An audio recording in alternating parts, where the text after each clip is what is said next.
दरवाजा मत खोलना, भीतर बैठी रहना चुपचाप। जो आज्ञा गुरुदेव। वो स्त्री भीतर गई, भीतर से दरवाजा बंद कर लिया, वो अंदर बैठ गई। और यहाँ जैमिनी ऋषि बाहर बैठ के भजन करने लगे। अब भजन नहीं हो रहा है, वो काले बाल दिखाई पड़ रहे हैं, करते नीले बाल, और वो चमकती हुई बिजली में वो सौंदर्य दिख रहा, वो पूरा गोरा रंग दिख रहा। और बार बार माला में मन लगाए, बार बार कुटिया में मन जाए। बहुत देर मन को समझाया, बहुत देर मन को समझाया, नहीं माने। बारिश हो रही थी तो सोचा भीतर ही बैठ लेते हैं, भजन भीतर ही कर लेंगे। बाहर कहाँ भजन हो रहा है, बारिश हो रही है। जैमिनी ऋषि ने दरवाजा खटखटाया, hello excuse me, open the door. ये तो मैं बोल रहा हूँ, जैमिनी ऋषि कहाँ बोल रहे हैं, वे तो कलयुग है तो आप बोल रहे हैं। जैमिनी ऋषि ने तुम्हारे कहा, देवी दरवाजा ओपन कपाट खोलिए, कपाट खोलिए। तो भीतर से आवाज, मैं नहीं कपाट खोलने वाली। अरे क्यों? अरे जिनकी ये कुटिया है उन्होंने मना किया है, चाहे कोई कुछ भी कहता रहे, पर कपाट मत खोलना। ये जंगल है, भीतर जानवर रहते हैं, तो लुटेरे घूमते। अरे देवी दरवाजा खोलिए, मैं ही हूँ कुटिया का स्वामी। तो अंदर से आवाज आई, यही कहा गया है कि मैं भी कहूं तो भी मत खोलना कपाट। अरे देवी समझती क्यों नहीं हो, बारिश हो रही है। बोले बारिश आए चाहे कुछ और आए, दरवाजा खोलना नहीं, as far as your words, जो आपने कहा उनके अनुसार दरवाजा खुलेगा। महाराज फूस की कुटिया की, फूस की ऊपर चढ़ के फूस हटा के कुटिया में कूद गए नीचे।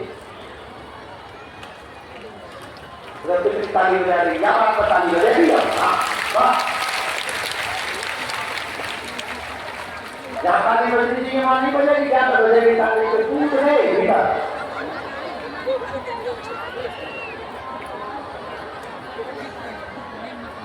तो जैमिनी ऋषि को सुनिए ध्यान से, जैमिनी ऋषि कुटिया में कूद गए। वो बेचारी कोने में बैठ गए, बाबा तुम तो नहीं करते थे, वो नहीं करते थे, हमारी कुटिया में तुम ही बैठ गई हो, अंदर जम के बाहर बारिश हो रही। अरे तुम उस कोने में बैठी हो, हम इस कोने में बैठ के भजन कर रहे हैं, तुम्हारे बाप का क्या जा रहा? बोले जी मेरे बाप का तो कुछ नहीं जा रहा, पर आप ही ने कहा था ना, तुम्हें तो आपकी आज्ञा का पालन कर। अच्छा बैठ गए, उधर उधर बैठ गए उस कोने में, सामने आमने सामने वाले कोने में ऐसे जी। और माला लेके जैमिनी ऋषि बैठ गए। राधे श्याम राधे श्याम राधे श्याम। आपका नाम क्या है? राधे श्याम। किस पिता की पुत्री है? Radhe Shyam Radhe Shyam. May I ask you something if you don't mind, please? I have one question. Well, yes, of course, Maharaj.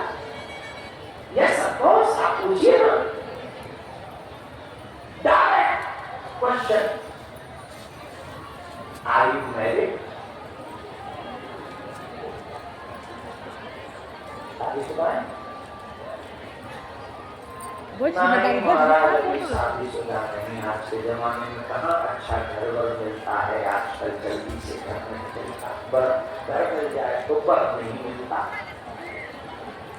तो अगला प्रश्न किया, हमको ये बताओ अपनी इच्छा से विवाह करोगी कि पिताजी की मर्जी से? बोले कहा पिताजी ने कहीं भी अच्छा वर ढूंढ लेना, कोई अच्छा वर हो तो तुम हमें बता देना, विवाह हो जाए, अपने आप कर सकती हो। अच्छा तो बताओ कैसा वर चाहिए? वर तो बस भगवान को मानने वाला हो और हमारी फीलिंग्स को समझने वाला हो, बस इतना ही काफी। देवी अगर बुरा न मानो तो मैं आपसे बात कहूं, अरे महाराज क्यों बुरा मानेंगे, आप बताइए तो सही। बोले आपको जब से देखा है, देखा जब से यारा, दिल लगे ना हमारा। अब गड़बड़ हो गई, हम शादी करना चाहे बोलो तेरी क्या। आपको देखा है विवाह का मन कर रहा है, आप कहो तो विवाह करने। उन देवी ने कहा देखो आपसे विवाह करके मेरा भाग्य जागृत होगा, आप तो बहुत ज्ञानी है, तपस्वी है, बहुत अच्छा होगा, मुझे आपसे विवाह करने में कोई तकलीफ नहीं है, पर मेरे पिताजी की एक शर्त है, मैं उसी से शादी कर सकती हूँ जो इस शर्त का निर्वहन करेगा। बोले कौन सी शर्त है? बोले शर्त बड़ी सिंपल सी है, पर आप जैसे विद्वानों के लिए बड़ी मुश्किल है। बोले क्या? बोले मेरे पिताजी ने कहा है घोड़ा बने वो बर और तुम उसके ऊपर बैठो और फिर 7 फेरे लो। जब 7 फेरे लो तुम्हें अपने पीठ पे बैठा के, घोड़ा बन के तुम्हें पीठ पे बैठा के जो फेरे ले लेगा उसे तो विवाह कर सकती। तो महात्मा जी ने आगे पूछा एक बात बताओ कि ये अकेले में भी कर सकते हैं?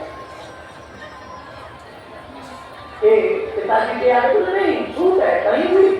बोले दिन में रात भर छूट है, कहीं भी कर लो, ऐसे बस फेरे ऐसे होने चाहिए। बोले सुनो देखो, वही आग लगाई कुटिया में, ये जल गई अग्नि प्रज्वलित है गई। अब बोले आप बैठ, अभी फेरे देते हैं सुबह से शीघ्र। कल किसने देखा है हुआ सिंह टुमारो, फिर अभी लोग बैठो, बैठ गए तो घोड़ा बने और वो उनके ऊपर बैठ गए और ऊपर का मेरी टहरी भंवरिया रे अवई तो बेटी बापरी की, दूजी भंवरिया रे अवई तो बेटी। तुम्हारे यहाँ नहीं गाते इसको? हमारे यहाँ तो गाते हैं 6 भंवरिया तक बेटी बाप की और 7वीं भंवरिया में किसकी? हाँ 3 भामर हो गई, 4 भामर हो गई और 4 भामर जब हुई तो ऊपर से hello A Janani look at me, अरे भामर हो गई क्या, इधर देखो। तो ऊपर देखा तो स्वयं श्री गुरुदेव भगवान व्यास जी महाराज ही उसके ऊपर बैठे हुए थे। स्वयं भगवान व्यास जी, अरे जननी जी बताओ मेरे डियर व्हाट हैपेंड, तुम तो कह रहे थे कोई स्त्री नहीं जन्मी। गुरु जी हमें नहीं पता था ऐसी माया है, आपने हमें सुधारने के लिए आपने सही किया, यही सच है इस संसार में कोई भी स्त्री के नैनों से बिछड़ना वो असंभव है। और ये सच है, ये तो भगवान है, भगवान की लीला भगवान जानते। अच्छा ये कोई केवल किसी स्त्री में आसक्त नहीं हो गए, ये ज्ञान देने के लिए भगवान ने लीला की, आप ये समझ लीजिए। और हम सब कलयुग के लोगों को समझाने के लिए संत महात्मा भगवान गुरुजन ये लीला करते हैं, हमें सावधान करने के लिए। स्त्री हो तो पुरुष की तरफ आसक्त नहीं होना चाहिए, और इस पुरुष है तो स्त्री की तरफ ज्यादा आसक्त नहीं होना चाहिए। सावधानी से अपना जीवन जीना चाहिए। बोलो राधे राधे। और भगवान श्री कृष्ण ने कहा रात्रि के समय आना, जब समस्त गोपियां मेरे पास होंगी पूर्णिमा की रात्रि में, उस समय आकर मेरे हृदय में काम जगाने का प्रयास करना। अगर तुमने काम जगा दिया तो तुम्हारी विजय, और नहीं तो मेरी विजय। भगवान ने सारा फेवर कामदेव को दिया, रात्रि स्त्री सब अपने पक्ष में कुछ नहीं रखा।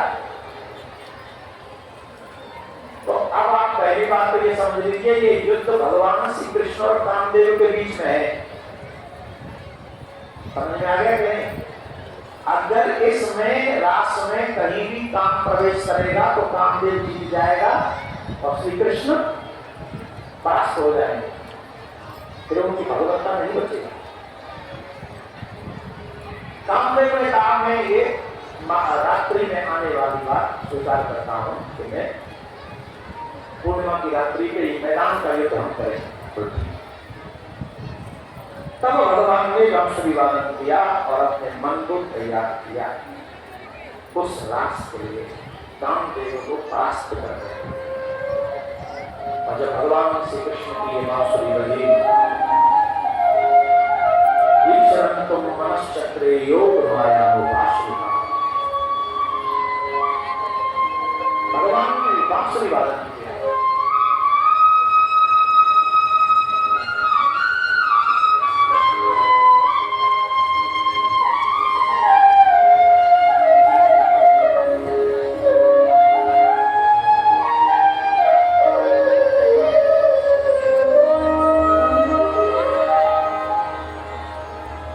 कृष्ण से प्रेम करता है?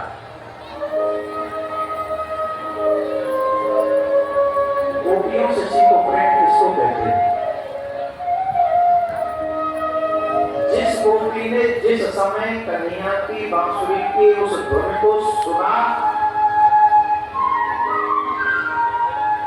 वो जिस कार्य को कर रही थी उसी कार्य को तत्क्षण त्याग कर, उसी पल छोड़कर निसम्य दीपक तदनंग वदनम, तत्क्षण उसका त्याग किया और जैसी थी वैसी ही दौड़ पड़ी। कोई श्रृंगार कर रही थी,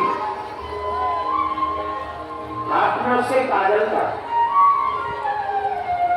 काजल की जगह कहां है? नेत्रों में। गोपी ने वो काजल अपने अधरों पे लगा दिया। सुन तो रही है, भूल गई, सुन नहीं, किसी के हाथ में लाली थी।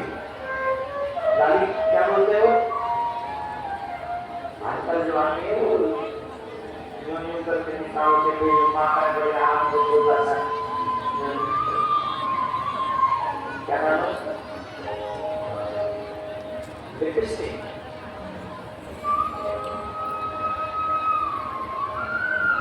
अरे हंसने की बात नहीं, माताओं को श्रृंगार करना चाहिए। हर सौभाग्यवती माताओं को 16 श्रृंगार हर दिन करने चाहिए। फालतू की बात नहीं। जो स्वाधीन होने के बाद भी 16 श्रृंगार न करती हो उसे भी शुभ नहीं माना गया। लेकिन श्रृंगार क्यों करे? जब पति घर पे हो, ऐसा हो कि पति तो शहर में नहीं और पत्नी को 16 श्रृंगार पूरी बत्ती चल रहा है, ये अशुभ माना गया। देखो भाई, मैं स्त्री पुरुष पे किसी पे कटाक्ष नहीं कर रहा हूँ, मैं तो सिर्फ जो शास्त्र की बात है आप तक पहुंचा रहा हूँ। आप उसे अपने जीवन में कितना अप्लाई करेंगे वो आप पे निर्भर है, हमारे ऊपर नहीं। हम तो सिर्फ बोल रहे हैं, आप अपने अनुसार उसे स्वीकार कीजिए। पति घर में हो तो नित्य 16 श्रृंगार करे, और पति घर में न हो तो एक भी श्रृंगार न करे। बाकी 2-3 चीजें तो नीचे लगाती हैं दीदी, वो तो लगा देगा। ऐसा हो तो ले वो पंडित जी नहीं करेगा तो जरूर ना लगा देगा। नहीं, जिस श्रृंगार से आपका आकर्षण बढ़ता, जैसे मंगलसूत्र नृत्य पहनना चाहिए, माला नृत्य भरनी चाहिए, वो तो भरनी, बाल बांधने के लिए ये तो नृत्य करना है, पर पाउडर लगाना, काजल लगाना, दाढ़ी लगाना, इससे आपकी सुंदरता बढ़ती है। और वो सुंदरता का अधिकार दर्शन तो नहीं कहेंगे, देखने का अगर किसी को है तो सिर्फ आपके पति को।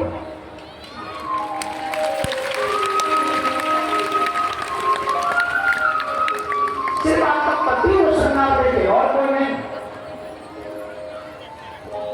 आजा मेरे सांवरे पलक ढाम के तोड़ दे,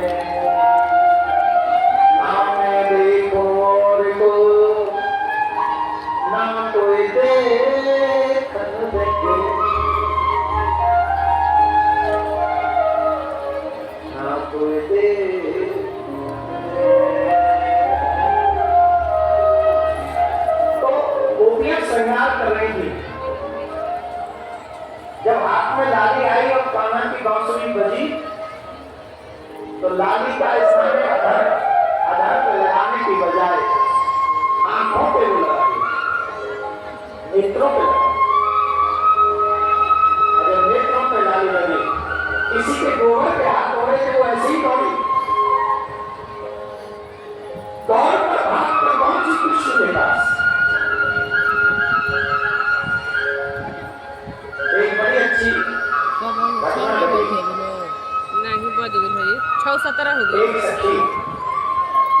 ससुर के लिए रोटी लगले तैयार साढ़े 6 कर रही थी थाली में,